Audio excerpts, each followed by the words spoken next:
7 ways to be more productive. It is always harder to focus during the summer. The weather is nice, offices have summer hours, and everyone would rather be on vacation. It is hard enough to be productive without the warm weather distracting people, and much worse when you must stay at the office longer because you were daydreaming about leaving.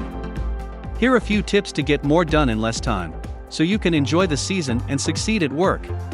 Be strategic. Think about how and why you are not getting as much work done as you need to. Is it because you're tired? Or you sit next to a chatty coworker? Or do you go on social media too much? Or do you try to multitask? Identify what you believe is the root of your problem with productivity, and think of solutions that address that issue. Do your most important tasks before lunch. Priorities and projects with tight deadlines should be done first. Do not get bogged down by emails or meetings, and do not let anything else distract you. Some days you may be working straight through tea time, but make sure you get done what absolutely needs to get done today. Anything that would be nice to get done, or does not need to be addressed until tomorrow or later in the week can wait. Don't multitask.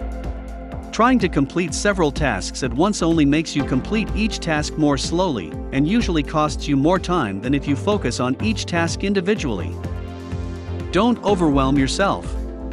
Being ambitious is good until it is overwhelming. Then it is counterproductive.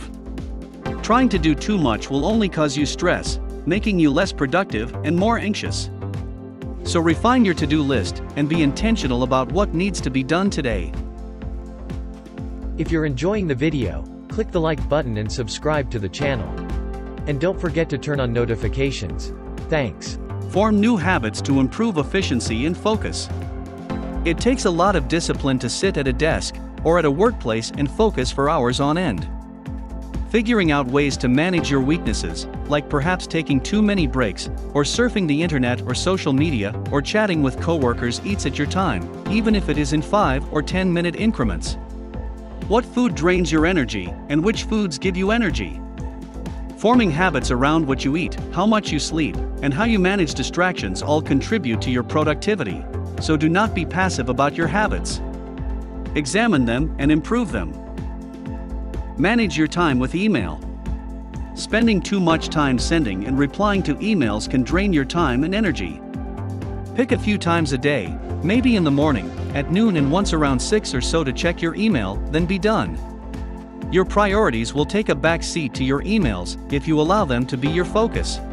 So have some discipline, only respond to emails that need a response, push others back in the interest of your priorities and projects. Have someone hold you accountable. Creating some structure to help achieve a goal is a great way to expedite your progress. You're not going to want to share with a friend, coworker, or career coach that you did not reach your goal this week, month, etc. So recruit a friend or family member or hire someone to help improve your productivity, so you can become the person you aspire to be. Thanks for watching. Don't forget to like the video and subscribe to the channel.